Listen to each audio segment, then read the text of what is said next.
So while I'm out here in the shed making these delicious, beautiful cotton candy flowers, let me hit you guys with a few random cotton candy fun facts.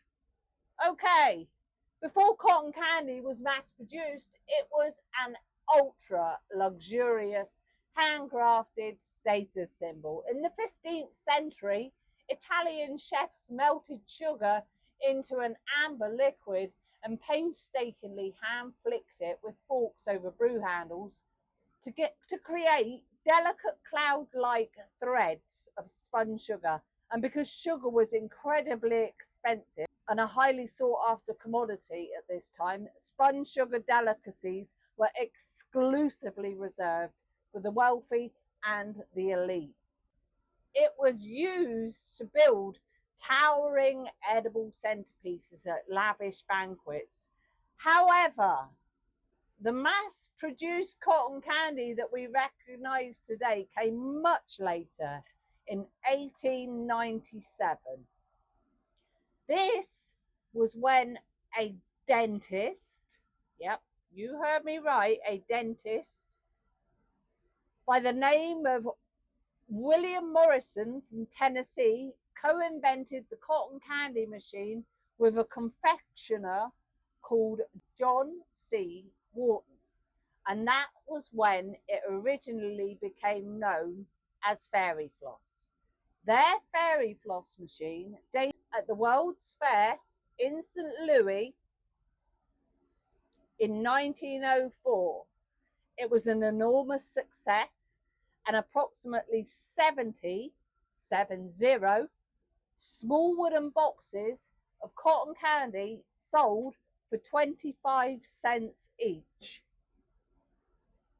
which is today the equivalent of $6 to $7. And with sugar only costing 4 cents a pound, this generated the equivalent of over $500,000 profit in today's money from their sales. Now, considering the price to actually get into the fair was only 50 cents, that made that small box of cotton candy still an incredibly expensive treat. These two guys' success inspired the two inventors to sell their machines to drugstores across the country, popularizing the treat for the masses. The name change to cotton candy didn't actually happen until 1920, when another dentist, Joseph Lasco from New Orleans, invented a similar machine and named his version of the sweet treat cotton candy. He sold his cotton candy to his customers, which made perfect business sense, what with him being a dentist and all. Cotton candy is known by other names around the world. For instance, in the UK, where I'm from, we call it candy floss. In Australia, it's still called fairy floss. And here in America, it's obviously called cotton candy. Now, if you love cotton candy, you'll already know that December the 7th is National Cotton Candy Day. Mark your diaries.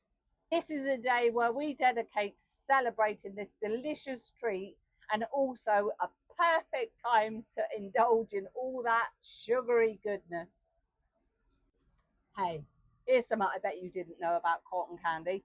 Today, scientists use modified cotton candy machines to produce intricate networks of synthetic polymer fibers that mimic the size and density of human capillaries. These artificial fibers are embedded in a hydrogel and then dissolved away, leaving hollow microchannels that act as artificial blood vessels for lab-grown organs.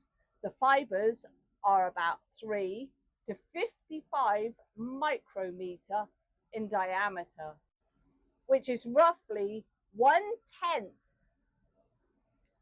of the thickness of a human hair and perfectly matches the size of natural capillaries. When the gel solidifies, the temperature is altered, causing the sugar-like polymer fibers to dissolve and leave behind a complex network of hollow microchannels. Scientists can then pump nutrient-rich fluids and oxygen through these pathways to keep the lab-grown tissues and organs alive. So it's not just cotton candy, the delicious treat you all know and love. It also helps to save lives. If you want to learn how to make the flowers I'm making, or just learn about cotton candy in general, drop me a line.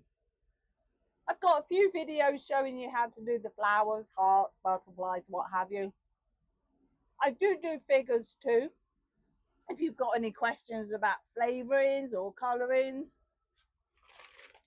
or even different types of sugar that we can use, put a question in the comments for me. I'll be happy to try and answer. Peace out, guys.